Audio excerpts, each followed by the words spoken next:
आपल्या ग्रोवर सोबत शिंकायची पद्धत शिकूया. सर्वप्रथम समजून घ्या की तुम्हाला शिंक येते.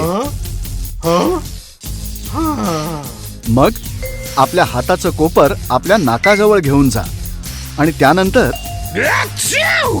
God bless you. 1 2 3.